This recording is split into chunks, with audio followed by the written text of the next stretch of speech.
అభయ అస్తం service society ఆధ్వర్యంలో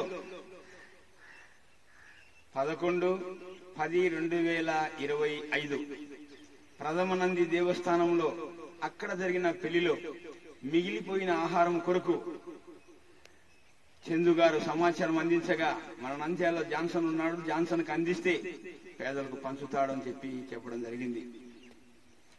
phone call ద్వారా మేము వెళ్ళి ఆ భోజన పదార్థంలో తీసుకొని మన Nandyal railway station post office ప్రాంతంలో ఉన్న నిరాశులకు, అభాగ్యులకు, అన్నార్థులకు మంచి రుచికరమైన పౌష్టికమైన ఆహారాన్ని అందించడం జరిగింది.